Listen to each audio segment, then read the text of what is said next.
lives have been crazy. Yeah. It did not help when I appeared for a literal, like, Pass at each other. Like, hey. Hey.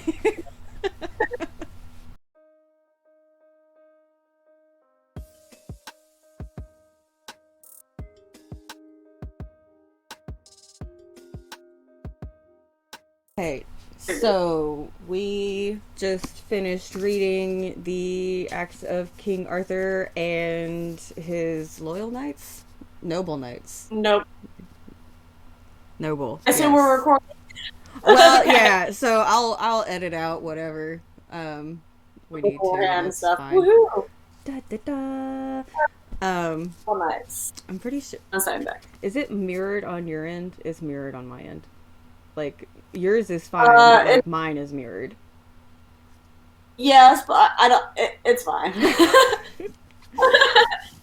So yeah, I see yours straight, and I see mine reversed. So. Okay, alright. I wonder how that's gonna pick up.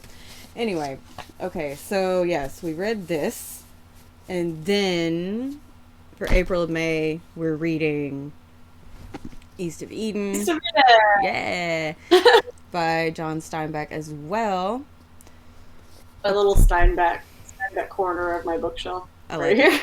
I like it. So, let's see. The Acts of King Arthur and his noble knights from the Winchester manuscripts of Thomas Malory and other sources. So this is like John Steinbeck did like some research with his publishing pals and put together the manuscripts of the King Arthur stories. So I was doing some. From what I understand, he really loved the stories when he was growing up, and it's what got him into reading. It's why he wanted to like do what he do.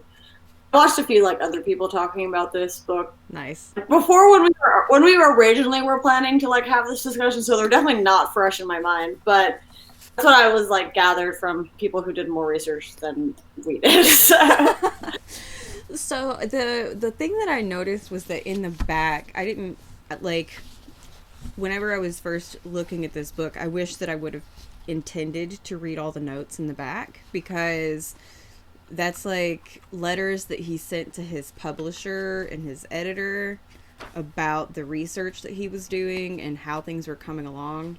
And I looked at it just long enough to gather an understanding that his associate Chase Horton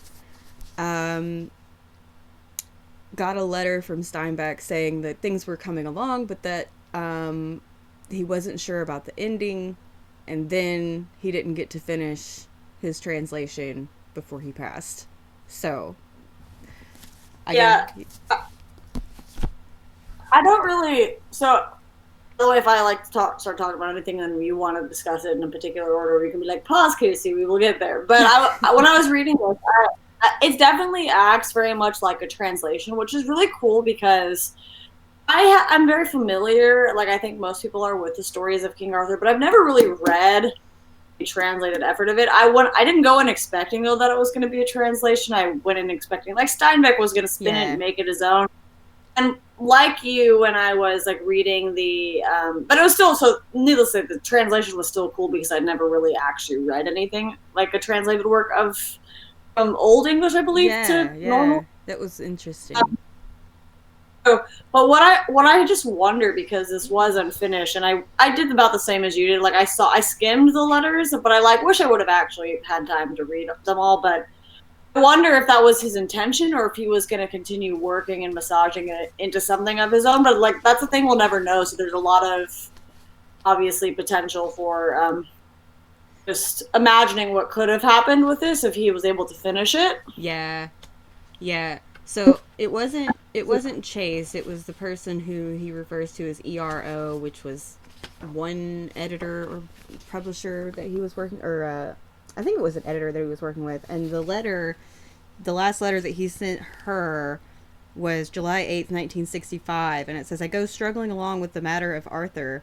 I think I have something and I'm pretty excited about it, but I'm going to protect myself by not showing it to anybody so that after I get a stretch of it done, if it seems bad, I can simply destroy it. But right now, I don't think it is bad. Strange and different, but not bad." And I was like, no! me share it. Why did you do that?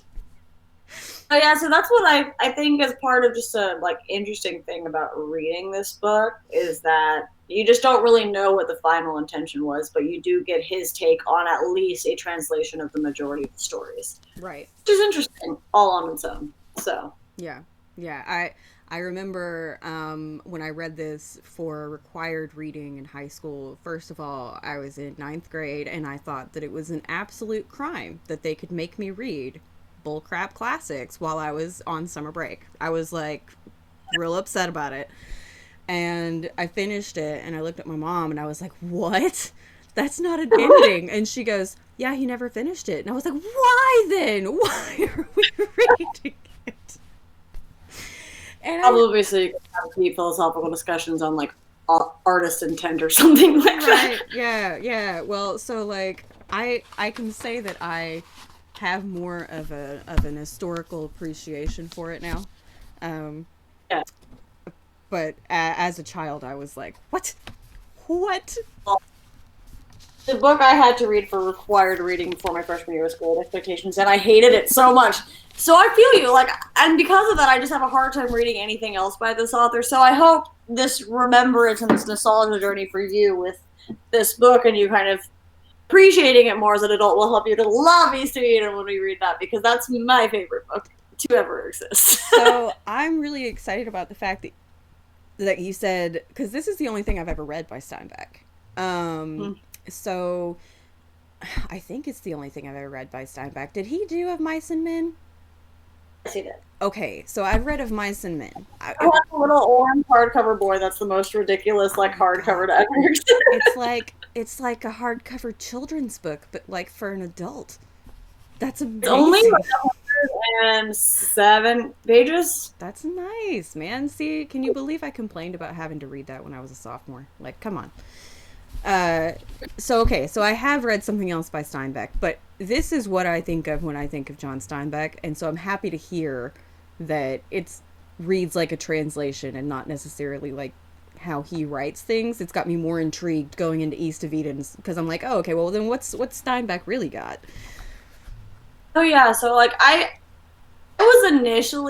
did experience some letdown because I'm like, oh, it's just a translation. But then I was like, wait, I've never actually read a translation or attempted to read the original like text of this story, and it definitely it opened my eyes up to like what these Arthurian legends really are. So I kind of understand when there's like, because there's a lot of like retellings that are done, and I just am like, well, it's a retelling, but it turns out it like had pretty cool source material.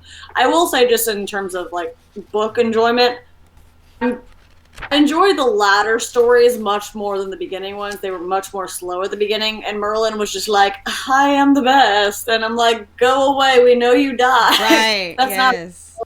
not... He died. Technically, he didn't die.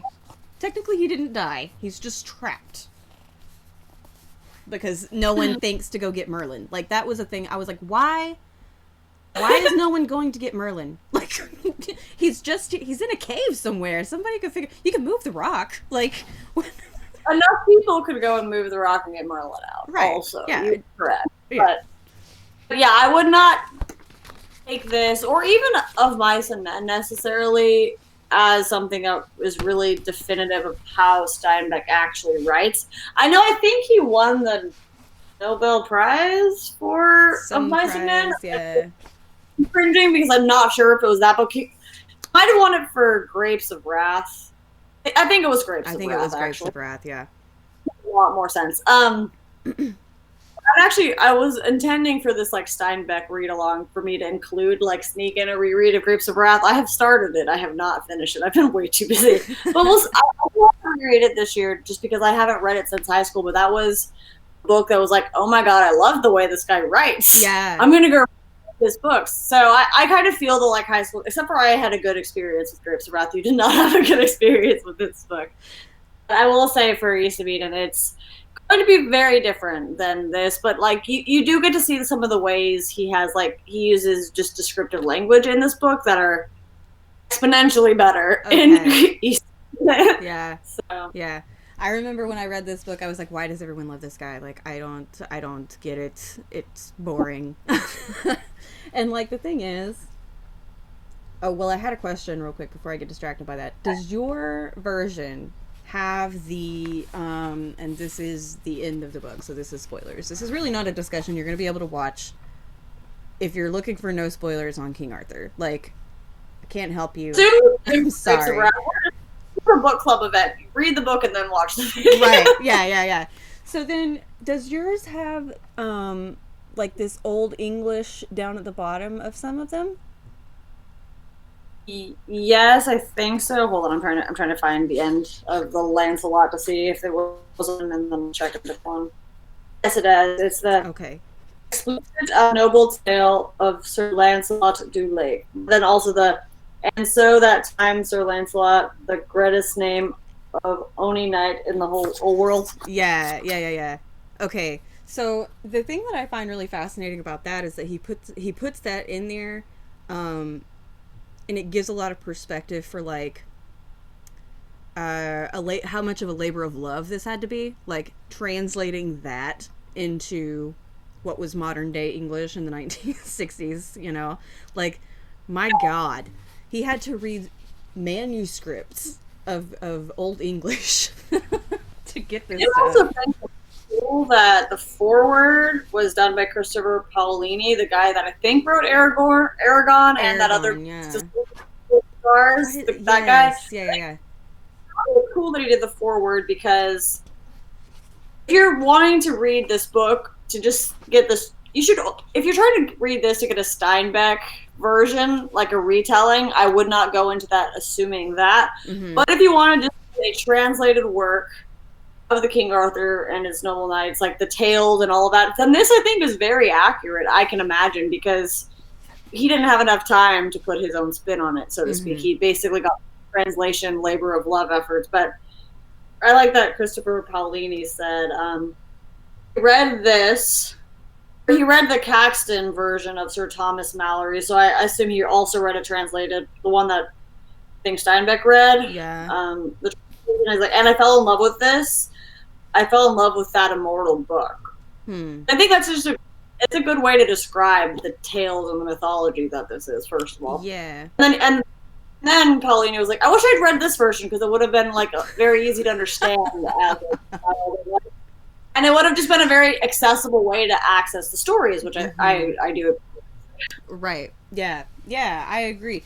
That's fun. I like that your version has the Christopher Paolini foreword. This one just has the introduction from Steinbeck himself explaining why he wanted to pursue this, which I think is... I think you're a very beautiful edition, though, of this book. Like, it's a nice hardcover. I just have the Penguin's Classics Deluxe edition, which is very pretty. I like it. Very pretty. I paid way too much for my Steinbeck books because I was like, oh, an opportunity to buy, like, older books. I'm going to do that. I don't buy a lot of older books. My friend still is borrowing my very pretty edition of East of Eden, but I found this at Half Price Books, and it's the cover that matches that one. And I think you actually sent me the math edition, but this is Tortilla Flat, which I haven't read, and then Oath by Some Men. Yeah. So I'll have to read Tortilla Flat as well soon. Nice. Okay, so... Sorry, what? What a tangent, so please bring me back. So... I figured we just like try to tackle it in parts, because we talked about once before that these are not chapters, these are parts, these are like full stories. Yeah. So the first one was Merlin, where we get to see the fact that Merlin sets everything in place to begin with, like literally everything from Uther Pendragon fathering Arthur to, you know, Arthur's stepbrother being where he was at the time, and he just sort of like orchestrates all of this. And Merlin is an interesting character to me because he's so surrendered to fate that he's completely unwilling to take any agency at all. That was definitely interesting, and I think it's part of of what pissed me off about his character is because he really was like, yeah, I know all these things are going to happen and nothing anyone will do or I can do will change that. I'm like, you making the choice to not try and do anything about it to change it is what's actually cements what's going to happen to you, bro. Yeah. So, and then one of the things that I remember so vividly with this read through was all the times that I was like, and no one cared what the woman had to say. Because like, you come, yes, and you come in with like Lady Igraine, and or that's how I pronounced her name, Queen Igraine, who was King Arthur's mother, like biological mother. Um, you know, she gets bamboozled by King Arthur or by Uther Pendragon, and then Uther Pendragon's just like, you know, now that you know the truth, I think that I'll just take you and make you my wife, and that's going to be a thing. And she's like, okay, and it's like, but no, I think so, and obviously it's a product of the times. Yeah, but I won't say Steinbeck's necessarily better about women in his other books. Well, he definitely is in certain situations, but in some books that I've read, he very much is like, the woman's just a side character. Yeah. She's just here for like. But at the same time, times were very different still in the early 1900s when he did spend most of his life. But in this book, I thought it was very interesting that like all of the women were basically like that. Were services for the men, and they kind of didn't have their own opinion or any power. And then there's Morgan, who very much had her power and like was this, but everyone's like, "Oh, you're crazy, you're a villain, you're evil." Yeah, she's evil. And I think a lot of that stemmed from, I thought a lot of that initially, at least before she started like actually being evil, did stem from like, oh, she's actually speaking up for herself, kind of thing. Yeah, so. And then who was I'm not gonna remember her name. But it's the lady who screws Merlin over. And, like, she's kind of chaotic neutral for a little while. And then she's like, oh, wait, I love the king. So I'm going to help him, like, in this one thing. And then I'm going to be gone. And, like, she never comes up again. And it's like, well, where the fuck did she go? Like, she's this all-powerful sorcerer now, and then she's just gone. Yeah. The damsel. Yeah. I think that's who, like, Merlin falls for. Well, that is also the death of Merlin part, and yeah, he's like, Merlin knew what was happening to him and knew his fatal end, and still he could not help himself, for his heart doted on the damsel of the lake. Yes. Like, bro, you could have helped yourself, but also she had a cool thing and then disappeared and never came back. Right. Yeah. And it was weird. It was weird. And then it goes on and on about how Merlin delights in surprises. And like on the one hand, it's like, okay, I see how that could be because he sees the future. So when things surprise him, perhaps, you know, it is like genuine surprise. But also, you've seen that this changes, so again, why are you locked in a cave now? I don't get it. I don't get it. It's just like, it's like he wanted to retire. He's like, I'm old as fuck and I want to retire, so I'm going to let this bitch lock me in a cave. That's like the translation that I understood from the whole thing. That would track, honestly. Like, you play like, my bones are weary, man. I just want to go take a nap, and if this is the best way to achieve that, we're gonna do it now. Right. Yeah. Yeah. So there was and then of course in that part we see, I'm looking at my annotations here, which are kind of like all over the place. I did not do annotation, so you're one step ahead of me. I did it in pencil, and I sat down to do it because I was like, oh, I need to write down my thoughts on this. What was the first annotation that I made? I'm pretty sure it was something like, yeah, my first annotation was, so Merlin is kind of a dick. And it was because he says, by my arts, I will cause her to believe that you are the Duke. And so it's like, oh, so you're going to set in motion all this deceit that's getting ready to, like, make things bad for most people. years kind of thing. Yeah, and it's like, okay, so first of all, this character Merlin, who like I idolized sort of, like, because he was the wizard, you know, it's like, oh, Merlin's so cool because he's the wizard. Turns out he's an idiot. And you know, this read through I was like, oh, okay, so I need to annotate things because I have thoughts. You have. I imagine I'll be annotating East of Eden for the first time when I read it, just because I've never done that. Considering I read the book like 4 times, having no thoughts to write down is kind of wild. But also because I'll like be leading discussion, and there's a lot to talk about in that book. So yeah, right, yeah, I'm expecting that. I don't think I'm gonna annotate this one because it's so old. Let's get a notebook; it'll be fine. Right, or might do some like sticky pages or something. But so. Then at the end of that, Merlin tells King Arthur that like he ended up sleeping with his sister and then had a son, and so King Arthur's plan for that is to do what that guy from Game of Thrones did, which was like have all the firstborn slain. And like, why is that a pattern that like monarchs fall into? Like, we've been doing this since ancient Egypt and we still haven't figured out that this is going to bring back a vengeful son. I don't, it's repeating itself. It's weird. My question that is like, what was the first recorded event of that actually occurring, and did they inspire each other? Because I know like historically lots of things happened around the world simultaneously without like scientific discoveries and breakthroughs and just like cultural development happened simultaneously around the world without any actual like connection. So that's just an interesting like side tangent. Like, who did this first, or like was there like simultaneous like everybody's like all the men were like, oh, we're gonna kill all of the firstborns now, and like no one learned from it all happened at the same time.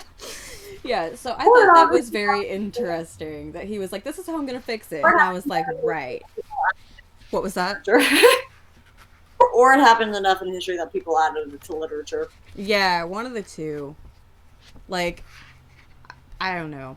I guess it's worth noting that, you know, the Pharaoh ordering the deaths of all the firstborn sons was like a biblical thing, and since this is all very biblically based, being that it's in medieval England, then perhaps maybe it was just it was a thing. In the Bible or something. Right, yeah. They did it in the Bible. That probably worked. So then... Okay, so then after we introduce ourselves to Merlin and all of the shenanigans that he is involved in, and the fact that he sets everything in motion for the entire book, and then disappears like third part in. The Knight with the Two Swords, I thought was a really... I think it might have been my favorite story of all of them, because there was swords? Yeah, and it was just because there was all this scandal around it. Yeah, and oh, I have a thing in here that says somebody's shit talking Arthur. Hold on.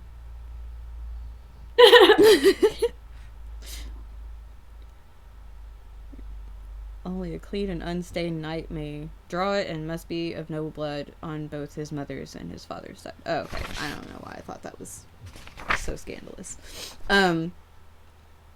But yeah, Balin was his name. And I can't remember why he was the Knight of Two Swords. There's a theme with like hysterical women running themselves through with swords or getting their heads lopped off by knights that are just swinging their swords around all willy-nilly. I noticed that was like a running theme through all of it. It's like, oh, woman entered on stage left, she's getting ready to lose her head, or she's going to stab herself with a sword. Options, both equally probably painful and deadly. And deadly. Definitely deadly. If not that, then the gangrene. But I'm trying to remember why he had the two swords. And then into the part where she fell on her sword, on her lover's sword. I'm sorry. yeah, right? Yeah, and then it's like, oh, you're gonna make it sound all like innuendo, and then she's dead. uh, See, has two swords. Okay, I found the two swords. Hold on. okay. Uh,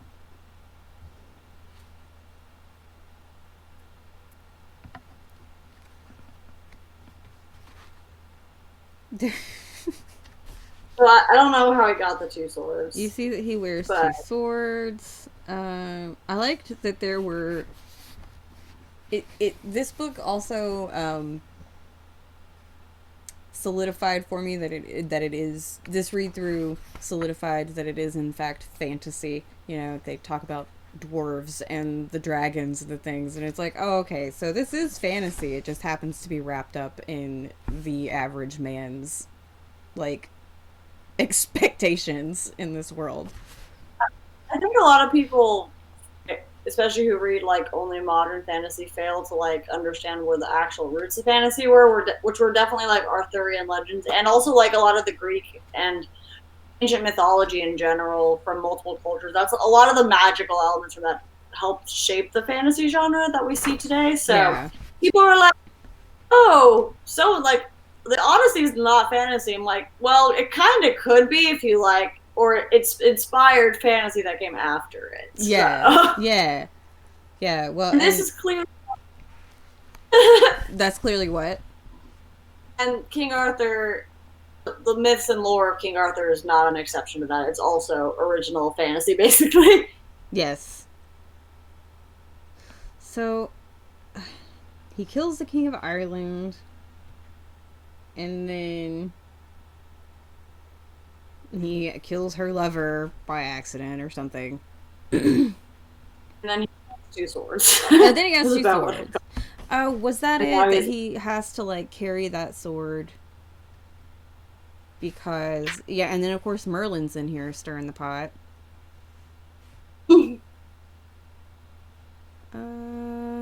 punishment for the death, you are destined to strike the saddest blow since the lance pierced the side of Lord Jesus Christ. Wow. Jeez. Yeah, that's a hell of a... dramatic reckoning, so to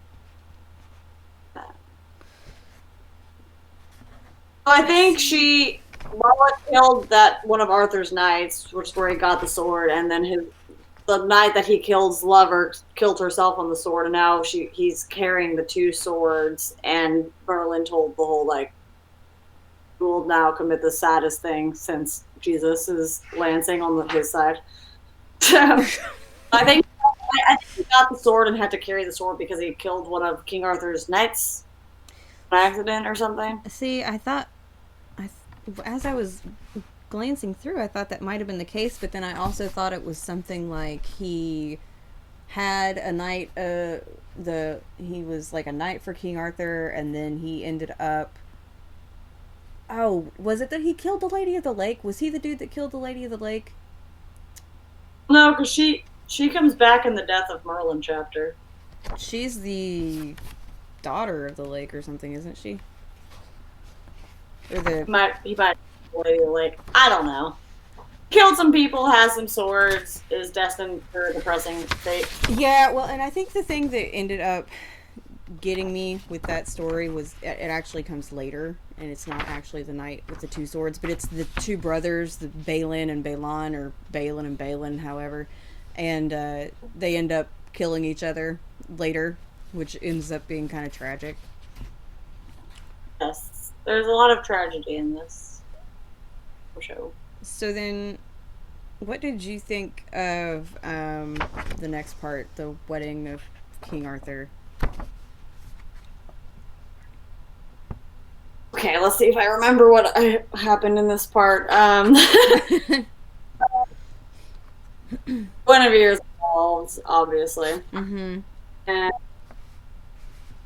so I think I remember more of, like, the wedding. Like, I wasn't too excited by the wedding. It honestly seemed more like I'm here for the knights and the fighting and the quests and things. This seems like unnecessary right. chaptering, but I don't know. I'm trying to see if anything came out of this. Oh, there was a joust that was demanded. I know. That's towards the end, I think. Some guy named Sir Torre. Oh yeah, Sir Tor and King Pelennor. Which Sir Tor comes in later. He ends up being that guy that Lancelot goes up against towards the end of the book. Mm-hmm. Yes. So I wasn't. I honestly don't remember the section very much, but he sent, one of yours there. So he sent Gawain, and then Sir Tor and King Pelennor off on like quests for Guinevere. And then yeah, I don't really remember. There was a lot of testosterone in this part in particular. And then I remember, here it is. I wrote at the end because somebody's like, Merlin tells somebody that he's cursed to like not know his child, or like he's gonna get killed by, there's some nefariousness involved in his child. And I was like, well, these knights might know who their babies are if they stop like raping every woman they come across, because it's their knightly duty or whatever. Oh boy. To be a female back in the day would have been rough. It still is definitely rough, but like would have been worse. Yeah. And then death of Merlin. Yes, which Merlin.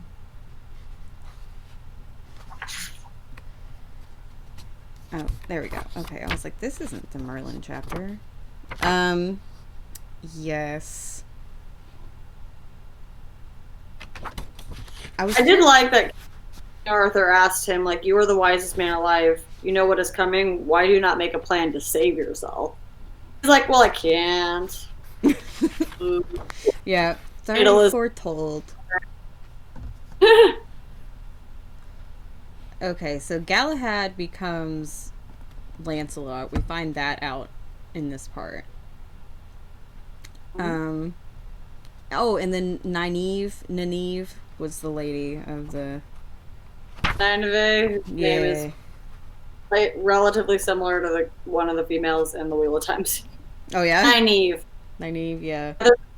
Nynaeve. So there's an extra AN in the middle of the name for the girl in the Wheel of Time. Oh, nice. I wonder if that's like a tribute of sorts. Homage thing, something. Interesting. I didn't notice that till right now, so yeah, Nynaeve. I also wondered, I found myself wondering in this chapter, like, how old is old in this? Because Merlin's considered to be very old and very wise. And it's like, okay, but like, mortality rates are not necessarily the best, right? So like, how old is like, old? I think a good way to imagine is if there was any age descriptors given in like the Uther Pendragon marriage zone beginning of the story, because he's at least, it was probably like at least middle age there, and now Arthur's an adult. Right. Arthur didn't exist, so right. I would say he's definitely pushing like mortality rates. Yeah.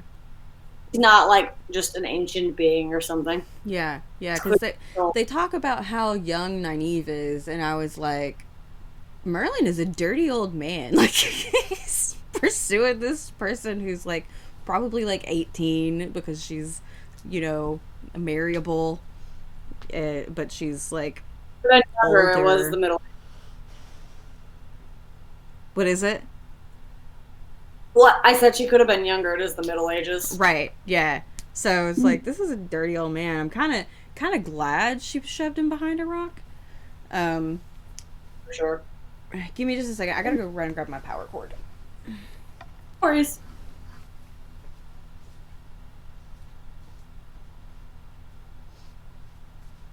I hope she's gonna edit this out.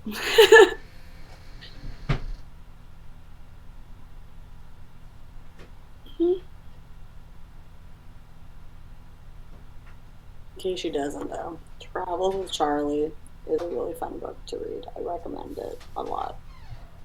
Basically, John Steinbeck and his dog in a truck driving from New York across to California and down to Texas and back, I think, or it's a little downward U, but oh. What are you doing? I was like, yeah, edits this out, but in case he doesn't, this is another good Steinbeck book to read.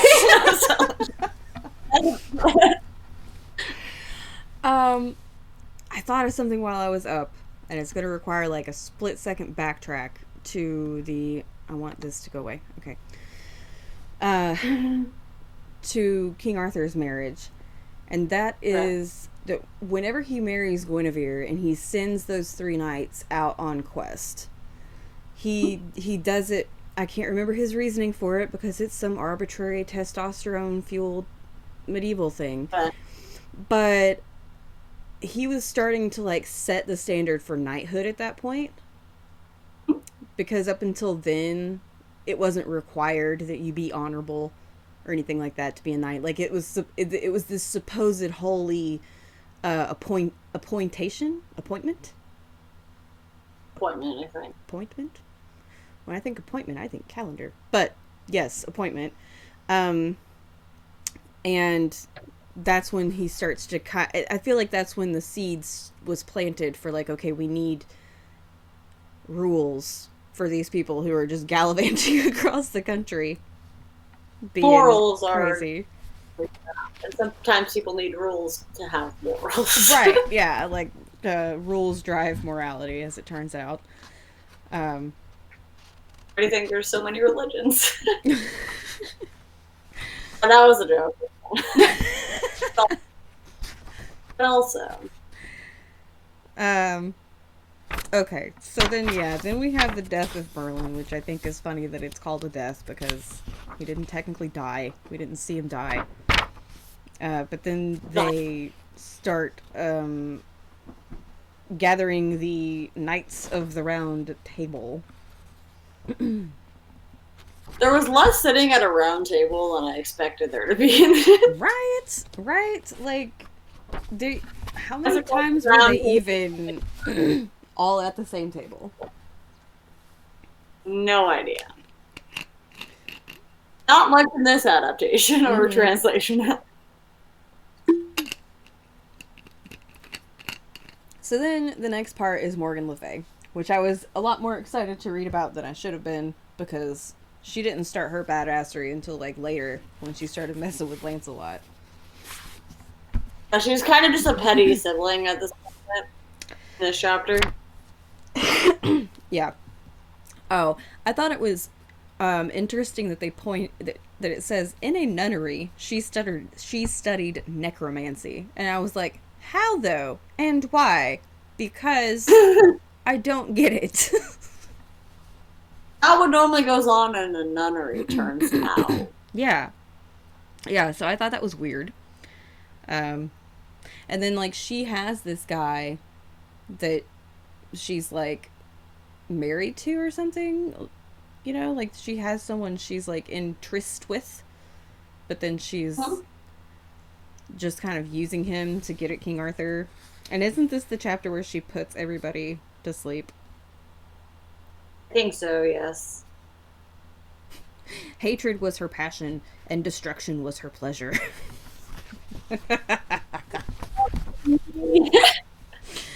Tattoo worthy. And I wrote, because obviously women are either heinous or damsels in distress. There's no middle ground. Unfortunately, no. You have to assume that's something that was due to the time that this was written, but... Yeah, well, and like... I mean, women with power can be scary whenever you're a dude who's... not wanting that. Yeah, or like, how did they put it? Canceled his conscience with his lust. Your conscience can be canceled with your lust, and women are some devious motherfuckers, I guess. I guess.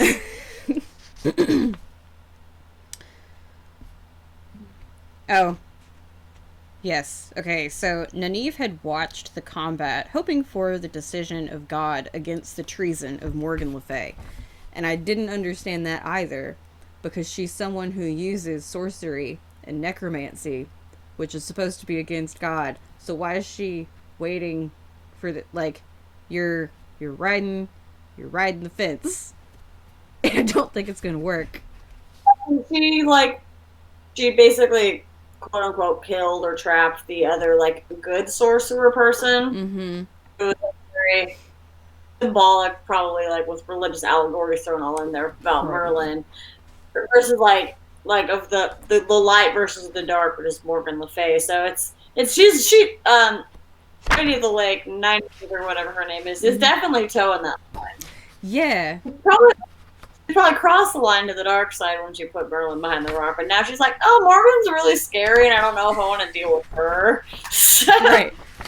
You, King Arthur, big strong man, take care of that woman. She'd be scary. So, Gawain, Elaine, and Marhalt.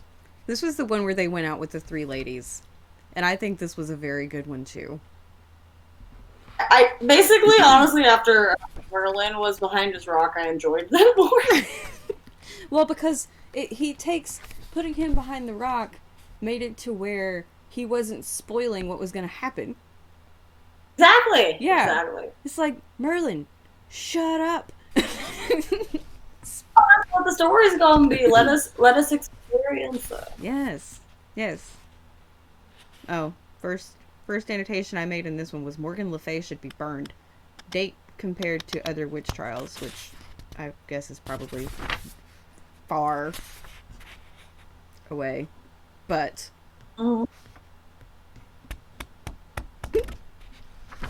there room and anger back to Camelot. That's the first sentence of the book, just in case anyone else wants to know where they're at. Yeah. Yeah. They're unhappy in Camelot. For sure. Oh. Yes. So then he sends one was long. Huh? Because I was like, oh, I thought this was a bunch of like short sections, and then this one was super long. It was very. And then the long. rest of this one was long, and then Lancelot was the rest of the book. Right? Yes. I thought it was so funny. Okay, so the three ladies, right? So we have Gawain, who was like super full of himself, and he got paired up with like the younger lady, didn't he? I think so, if I remember correctly. And then she just like runs off with some other knight in the middle of his quest.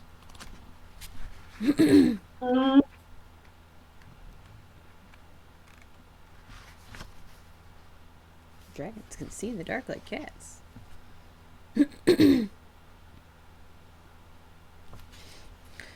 Yeah, I did enjoy this one. It was just kind of, I liked the whole questing action and forward motion, and just like things were actually happening. Things are happening, and people are doing things and jousting and fighting and dying. Honestly, but I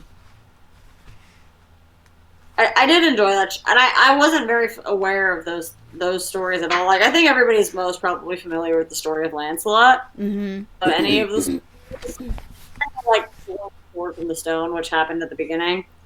But I didn't know about this story, and it was packed full of activity, and it was I definitely laughed out loud at some parts. I don't remember which parts because I didn't annotate, but but it was funny, and it happened. And it was honestly very refreshing after like Merlin spoiling the story, Merlin spoiling the story, Merlin spoiling the story. And he spoiled it again. Yeah, so Gawain gets paired up with the younger lady, and then they go off on quests, and then she ends up leaving with some other knight because Gawain's just like full of himself. And I underlined this part because I was just so taken aback. He says about her after she's gone. It may sound ungallant, but I'm glad she is gone. I drew her by lot. A silly country girl, pretty now, but the kind that runs to fat. And it was like, you, what? What? That's so rude. Like, really? So rude. Yeah, and I wrote this fucking guy. Like, I don't even know what to do with you at that point. He was very full of himself. We did know that getting into that part. Yeah, and then wasn't he was somehow, he and Owain is Morgan Le Fay's son, I think. I believe so. I think Owain is Morgan Le Fay's son. Yeah. So then after he goes off, and my annotation for this one says, and that's how Gawain proved he was a dick. Oh yeah, because he tricked that knight, and then he slept with the knight's girlfriend and like went off with her for a few days, and then he's just like, his whole story. Play up. Yeah. Cool. Felt like watching bad TV. Medieval style. Medieval style. Mad TV. Well, and then and then Nynaeve actually ends up coming in and helping Pelias turn back against his lady. Like, she had not wanted him, and then whenever Gawain slept with her, she was like, oh, and then Nynaeve comes by and she's like, hey, Pelias, let me make you a lot more desirable to this girl. And then the girl was like, oh, Pelias, you're so great. And then he was like, nah, I'm good. Like, damn. Nynaeve's helping people serve up some salt. Yes. Yeah. She did she was actually, like, I think one of the bigger female characters, because she was in multiple parts and had, like, speaking lines and actually made advanced or destroyed plot, depending on your perspective. Yeah. She made things happen. She's like, I'm not gonna wait for you. What is that rule where it's like 2 women have to have more than 3 lines not talking about men or something in things to make it pass this particular test? I don't know. I don't remember what it's called. For life. She gets it pretty close to that. But not quite. And then Maralt ends up going off and slaying a giant who I didn't notice until this read through had a baby. The giant, intent on his baby son, did not hear Maralt approaching. And it's like, oh, he's just gonna go kill this giant real casually as he's paying attention to his baby. That's cool. Have like a parent in the back. Jeez. What? Yeah, man. Oh yeah, and then he's the one who ends up with the middle-aged lady, and then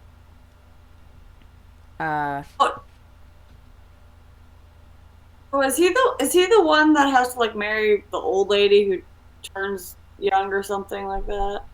Or I forgot who that was. So like Maralt ends up the hag. With the middle woman, and then she makes things comfortable for him, and then they end up getting too comfortable, so then she ends up like nitpicking him because he like won't pick his pants up off the floor, and then he takes her back to the forest because he's like, I don't even want to anymore. And then by the time he gets back to the forest, he's like, maybe we could try this again. And she's like, nah, I'm good. You go on your way. Yes. And then the end of it is this other knight coming by, and then Marl telling him, like, hey, there's a chick up there, she'll take you on quest. And he says, what is her name, sir? And then Meralt is like, I never thought to ask. And it's like, of course you didn't. Who would have? Oh, right, why would her name be important at all? See, this is something that confuses me, because then we go with Egwene, who trains with the older woman, and then she teaches him to be like the super good knight. But didn't we read at the beginning, like at the start of this discussion, that Lancelot's given name was Galahad? You mentioned that earlier, but we didn't talk about that.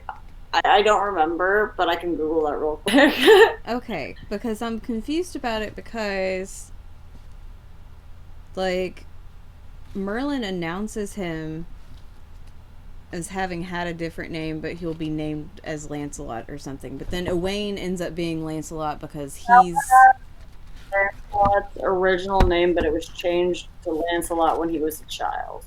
okay. So then I don't know why Egwene, because he ends up being Lancelot though.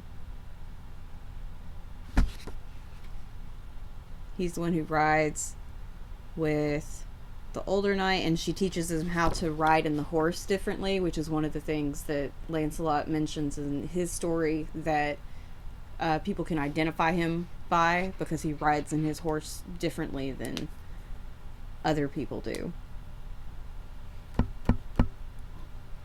I didn't read Egwene as Lancelot. I read them as different people. That might have been just a connection I didn't make. That would be interesting if they were actually the same person. I missed that connection, definitely, when I was reading it. I was like, okay, we're at Lancelot. Here's another one of the knights at the round table they don't ever sit at. No round table for you, Casey. None. Oh my god. My tilt yard is the womb of knights. That's crazy. Okay. Wayne actually Galahad, yes. Let's ask that. What is the name of Sir... Oh, that's sword.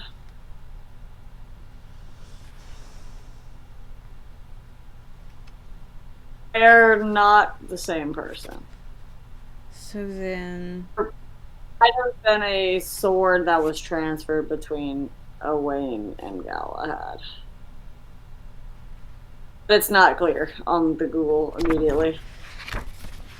See, I'm trying desperately to figure out why.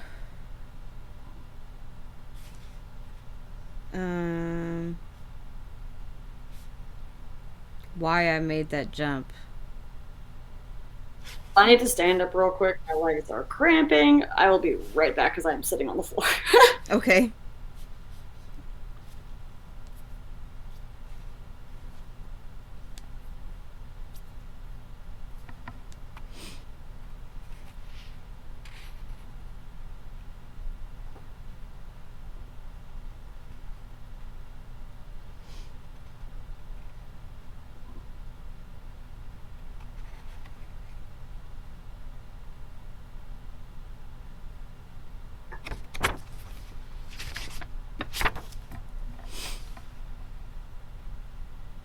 Oh my goodness.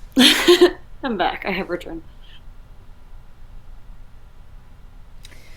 I don't know why I've made this jump, but I swear to God there's logic behind it. Probably the horse riding thing, so maybe Owain was trying to pass himself off as Lancelot / Galahad. Maybe.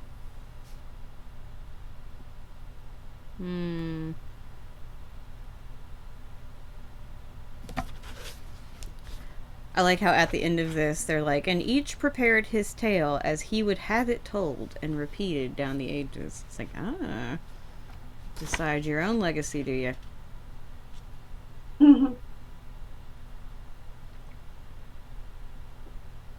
That's what it sounds like. He might have been trying to like be remembered or something, or be disguised as Galahad, so to speak. So I know that Egwene is Morgan Le Fay's son. That gets alluded to a lot in this part. Mm-hmm. Oh, something that popped up in this part of the story that I thought was interesting was the it looked to me like it was the development of a bow, like either a bow and arrow or a crossbow, maybe, because they started talking about how, you know, this will be the end of knighthood. You know, you give me one archer and he can fell 8 knights. Yeah, that was interesting to kind of just illustrate like the changing of times. Yeah. Good development fairies. of technology.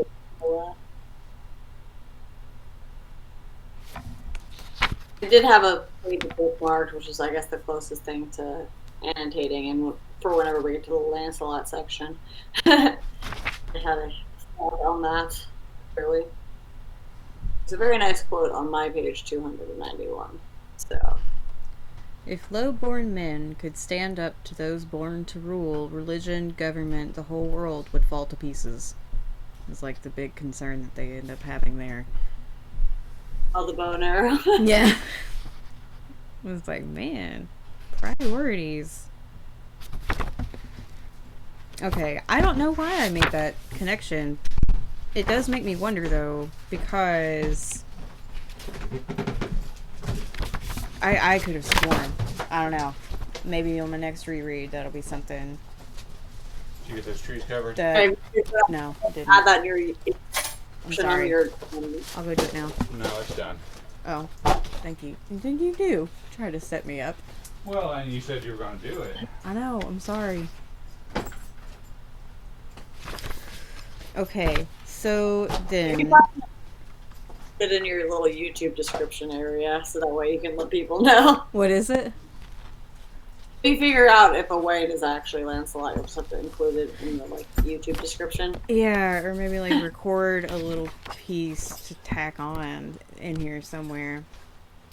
Okay, so then the last part with our dear Lancelot, who I almost wish that I could have read Lancelot's chapter part with the same kind of naivety that I had in high school, because again, there's so many things that he says that I'm like, you are an asshole.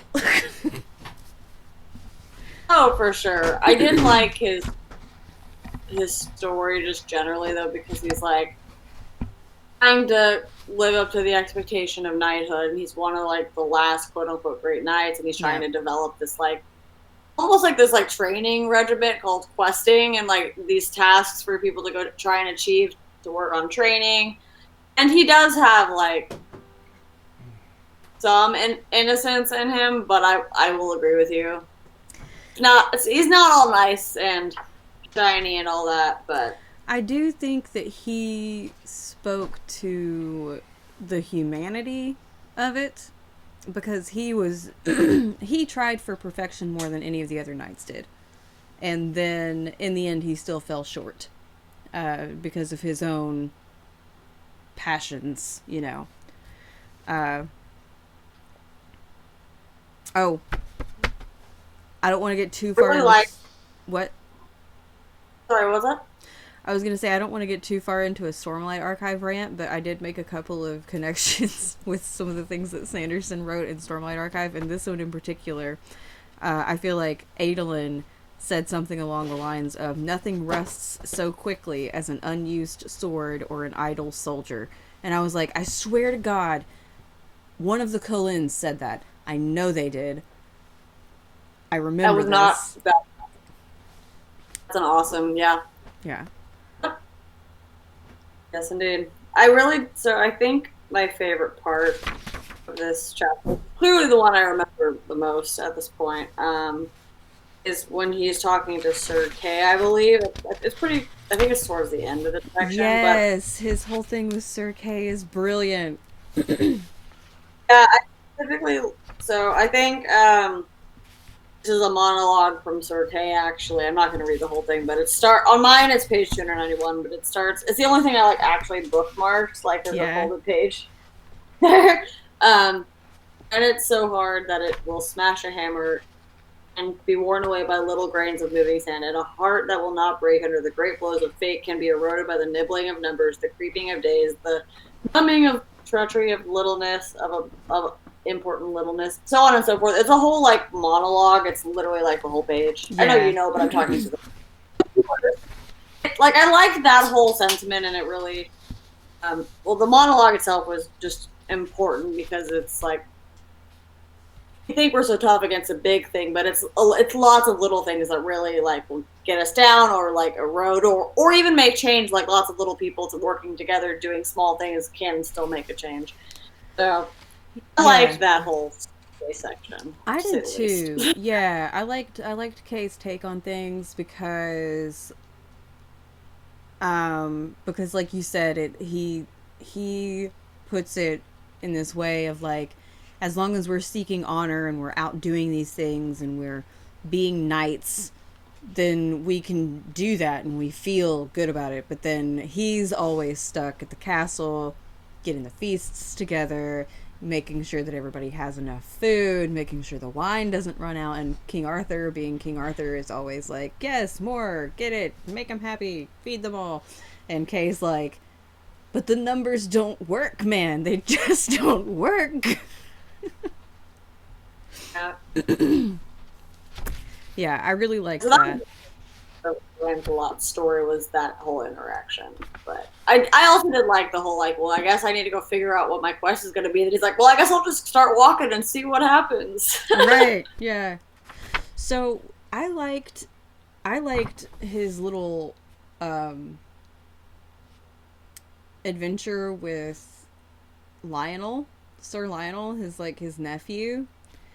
One of the things I really liked about it was, first of all, they started it out by going to the church and like becoming shriven. I don't know what that means, but I took it to mean something along the lines of like going for confessional, making sure that your soul is pure. And he says, a knight must be as ready and prepared for his death as for his enemies. So it's like, oh wow, okay, so you're going to the church to like purge yourself so that in case you die, you don't go to hell. Still good. Right. Take care of all that pesky stuff you've been doing in between now and your last quest. Yeah. That was. And then, whenever Lionel mentions Guinevere and how like he's trying to ask Lancelot like, why do you love a woman who can't love you back, and all these things, and you see this really dark side of Lancelot come out for a second, and I was like, oh, I didn't notice that before. He gets real like scary for a second. Mm-hmm. And then it ends up being the fact that Lancelot doesn't act on that makes Lionel respect him. And I was kind of like, okay, alright, I can get behind that.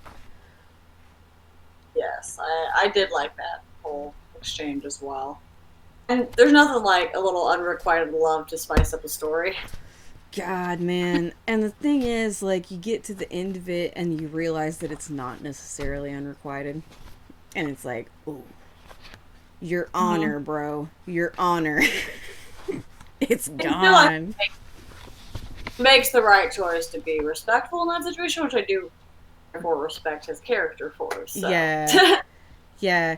Well, and he's, like I said, he tries very hard to maintain what everyone else seems to think of him. You know, like he tries very hard to be the best person that he can possibly be. And I do really like that you see the fact that he's imperfect. Because it makes a better hero, I think. Yeah. Sure. Well-rounded characters they invoke more emotion in the readers. They like are more relatable because like not everybody is like perfect 100% of the time. Yes. And you're not going to relate to them as a reader. And I imagine the original guy when he wrote this was like inspire or just like entertain others, and people are not going to want to read someone who's perfect when they're like, yeah, I can't be you. You're too good at life. Yeah. This is a bummer. I thought it was interesting that they pointed out that Guinevere looks like Queen Elaine, who is, I guess, Lancelot's mom. Or the person who took care of him, maybe. Which automatically disproves that whole Owain being Lancelot thing. Right? Because Owain's mom is Morgan Le Fay. I don't know, man. All these trees get weird in medieval times. They crisscross, they cross the streams a little too often for me to really know. Yeah. Yeah, it's like, was it Odysseus? Where they all get real... It all gets real weird. But yeah, they pointed out that Guinevere resembles his mother, and it was like, that's Freudian if I've never heard it before, you know? And it's weird to see that association before Freud was a thing. Well, the original Greek mythology, I think, came first with like the whole Right. Oedipus complex and everything, so... Okay. Yep. Yeah, so then was it Oedipus who did all the sleeping with sisters and... Well, it was the, like, mother thing, that, like, he killed his father and then married his mother. Okay. To marry his mother, and I think her daughter ended up with, like, him or something, like, sick look. It was gross. I haven't read that since high school. I'm actually wanting to read Antigone, like, soon, and it's in the same book. It's, like, Antigone, Oedipus, the king, and somebody else. So I'm gonna, like, reread it and be like, do I have this straight in my head? But I think that's how it goes. Okay. Okay. Okay. So, I'm flipping through and seeing where I made notes and things. Very good. And one of the things that Lancelot says that he likes about Guinevere that he could never like about Morgan Le Fay or any of her other little witchy friends that are there trying to convince him to be, you know, dubious. And he says, a face, a body grows and suffers with its possessor. It has the scars and ravages of pain and defeat, but also it has the shining of courage and love. And to me, at least, beauty is a continuation of all of those. But Morgan Le Fay and all her friends are, like, putting on this fake, like, facade, this magical facade, you know. And he's like, but you don't look like a real woman. And that was kind of like, oh, okay. Pitter patter, you know. Yeah, Look you at gotta Lancelot, look sweet. to be real, so. Yeah. Yeah. The other thing that I really liked about this part is that when he decides to take Kay's armor and, like, pretend to be Kay for a little while, and how short-lived that was. I loved how so soon everybody was like, that's not Kay. There's no way. You have to really be able to become the person. And he's like, I'll put on your armor, but, like, I'm gonna still be me. And then it was like, nah, we can kill you, bro. Yeah, like, I see right through you. I thought that was really fun, though. And to see people be so rude whenever they thought it was Kay, and then whenever they figure out it's Lancelot, they're like, oh, I'm sorry, like, I'm so sorry.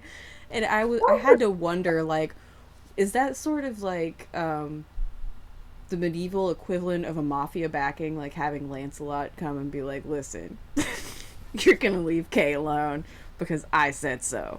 I mean, it's politics. I mean, What? sounds like it would apply. My husband was just like, that is how politics works. Mm-hmm. Mm-hmm. Yeah. Got anything else for this section? Before we, I'm at my, like, ready for final thoughts part, just because Okay. I'm sorry. I feel like I've just been rambling this whole time. Oh, you're good. I didn't take as good a note, so it's my fault that I don't have more thoughts. because it's been like a little bit. So no, but yeah, you're reminding me of things that I have an opinion on as well after you say them. So So there was one other big thing, because just to like, you know, conclude for purposes of concluding, Lancelot at the end of this ends up like getting hot and heavy with Guinevere for a little bit before running away and weeping, but it comes about because Lancelot ends up I was not clear on whether Lancelot or Guinevere created the sorcery that happened that led to them coming together, because as she's leaving the room, he kind of sees, like in this out of body experience sort of way, himself following her, and then whenever they meet up in the hallway, she's like, I saw you, you were here, you said goodnight to me, and he was like, that wasn't me. And then they get hot and heavy for a second. Yeah. But oh yeah, so I think it might have just, I honestly don't know if like someone caused that or if one of them did, but I thought it was an interesting touch, like that there was still like little sprinkle dust of magic in the story. Yeah. Even if it wasn't, if there wasn't like necromancy involved.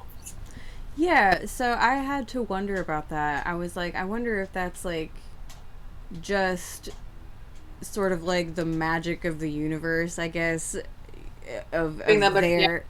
Yeah, like putting them together in a way. The power of manifestation, I guess. I was like, that's really weird. But then the other thing was that they imply that pagans invented zero. Well, I assume they mean the Islamic folk from the Middle East or Egypt, because I think it was Egyptians that,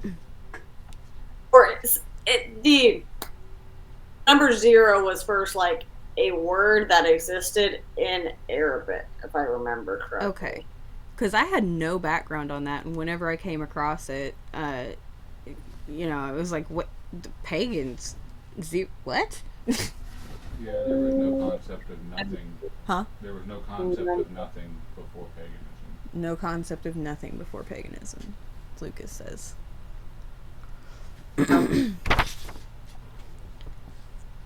Yeah, they say... Go ahead. Zero originated to like somewhere in the Middle East, but doesn't say who.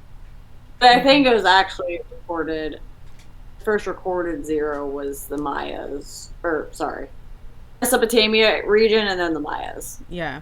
Okay. Okay. I might be wrong, but I thought, the people in Northern Africa invented algebra and a lot of the words like that, because when they translate into Spanish, they have the Arabic roots. I know that's a weird way for me to get to that conclusion. No, it's okay. That, like, you know, the etymology works. But yeah, I thought that was weird. They say the pagan has invented a number which is nothing not written like an O, and I was like, what the fuck is that? And just, this is also another thing randomly that I'm adding in here. Where is the unicorn's horn to test the king's wine? I thought that was so weird. I was like, What? Unexpected. I was like, wait, what? What an extremely rare thing to have in order to test the king's wine. Maybe we should have a thing that's not a unicorn's horn that can tell us whether or not the wine is good. Well, why haven't we seen any unicorns if all of a sudden there's a unicorn horn? Yes. So there's multiple logical fallacies here. Okay, so then closing thoughts for you. So again, I went in, like I said earlier, expecting something very different, but I was still happy with what I read once I came to terms with that. Like, it took me a second, and that's part of the reason I really didn't like the beginning, because I'm like, this is not like Steinbeck's writing, this is just like a translation. But then I was like, okay, maybe I'm cool with the translation. So I think overall I did really enjoy it, and I've never gotten to really immerse myself in the stories this way before. Like, I've the Disney adaptation that's animated with King Arthur, and I've seen a few other little movies and a few non-animated movies, and just it exists in media that I've seen before. But this was I really felt like connecting with the original story, which was definitely really cool, and I've been more into like reading the source material recently for stories that tellings. So I really did enjoy it. It just took me a minute to get there, and I kind of was coming to terms with that around when Merlin was no longer there, which is why I think I fully enjoyed both sections, or like the later in the book more. Oh no, Merlin is coming at you, coming out of that cave. Out of that cave to diss me right now. But yeah, no. So overall, I thought it was a very good translation. I wouldn't go into this like expecting it to be more than that, really. But I do like to also toy with the idea that, like, we don't know what Steinbeck actually wanted this to be when it was done, because it was not done. Yeah. It was apparently a fairly early draft. But so moral of the story is, I did enjoy reading it. Unexpected, but, like, once I, like, came to terms with that, the first half, like, the first few sections, I was like, this is boring and not what I wanted. But, like, the rest of it was like, oh, I actually like this. So I've averaged myself at, like, a 3-star rating. Okay. I was going to ask if you had given it a star rating yet. I haven't put it through my Cawpile stuff yet, which, you know, I need to do for a lot of books. So we'll see if I actually get to doing that this year. But yeah, I think, you know, when I read it when I was younger, it was definitely... like, I would have DNF'd it if I didn't have to write a journal on it. But as an adult, as much as the misogyny killed me, and as much as, like, the product of the times thing just, like, grated on me sometimes, I think I did like it. I didn't love it. Yeah. It was dry. But the parts that weren't dry were like, oh, something's happening. You know, it's like, you get 3 pages like this, and then the rest of the time it's like, okay, when's the next fight gonna happen? Yes, exactly. You know, and the actual fights, not the jousting, because the jousting didn't count, even though apparently a joust is a fight to the death, which I didn't know either, and I don't know how they kept knights around, like... My familiarity with jousting is from the movie adaptation A Knight's Tale that's loosely adapted from the Canterbury Tales A Knight's Tale, but that's all, and they didn't go to the death in that, so yeah my experience with jousting up until this point was the medieval times, like, tourist attractions. Yeah, those are fun. I had fun with them, and I just never thought about jousting very much until this book, and then I was like, why are people, like, super gung-ho about going and jousting? It's like, I'm gonna fight you to the death, even though it's gonna be me. I don't know. I guess people were just like, if I live to be too old, then I have a whole new set of issues that I don't want to deal with because there's not medicine and things like that. Yeah, that's a good point. I think reading this book more than anything made me want to find retellings of Morgan Le Fay. Yes. Because she ended up being ultimately, like, my favorite character. Because at least she was consistent. And yes, Lancelot was consistent too. He's my favorite male protagonist, and then Morgan Le Fay is my favorite female character for, you know, the lack of all of them that there were, but she was really great because at least they were both consistent. Yeah, I think they were definitely the 2 most built out characters. Because honestly, like, I know Arthur's a main character in the book, but, like, you really don't see that much of him, like, getting to make his own decisions. He's just kind of there for the plot of everybody else. So, right, yeah, it's like he and Merlin were the setup so that we could see what happened to all these other knights. Yes, exactly. Which is weird. I am curious because, again, this is my first dalliance into actual nearly source material on the Legends of King Arthur. Are there other knights we missed? There probably are. I'm not going to go out and try to translate it or even begin to think about reading the, like, original guy from the thing, because I'm like, it's probably going to be a lot like this, and I don't know that I would pick this up just for fun, but So you I might don't just try. want me to send you a Sir Thomas Malory version of King Arthur? Nah, it's Sir Thomas Malory. No, I might go watch some videos on YouTube. There you go. Some That's good. along the line, like the Green Brothers and their like little education zone, like the funny. I want the fun version. Yes, yes. Cool, cool. So yeah, I think for me it probably landed at a 3. I wouldn't necessarily call it a solid 3 because there was just a lot in it that I couldn't enjoy. But yeah, I think I could give it a 3.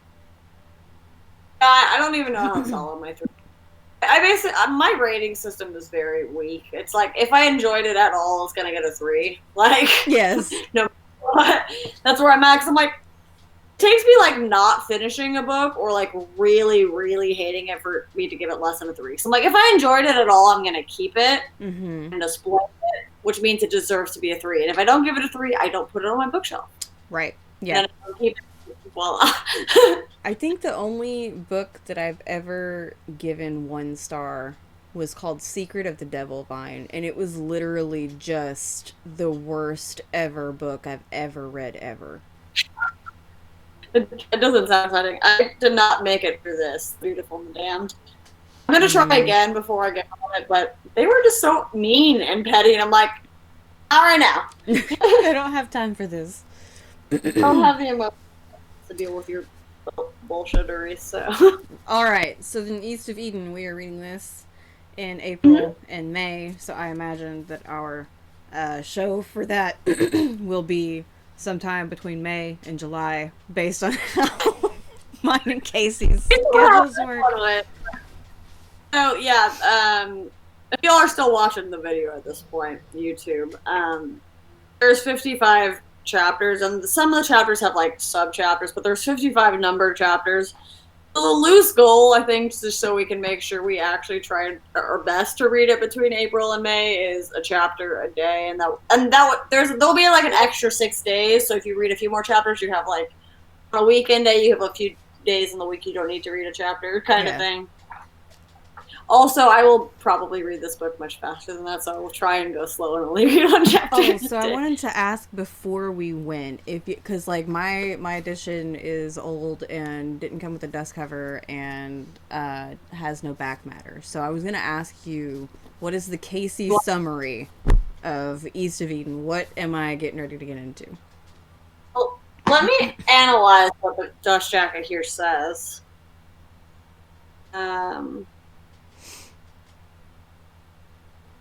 I'm very bad at book summaries, so we're going to take my brain. Every time I'm doing like a book haul or a wrap up, I'm like, what is this book actually about? I have no idea. Did I read it? Yes. Do I know what it's about? No. I love Princess's booktube videos for that reason, because sometimes she'll just be like, you know what? I don't know what this book is about. Going in blind. I'm happy about it. Fuck you. Like, cool. So we are allowed to do that in booktube.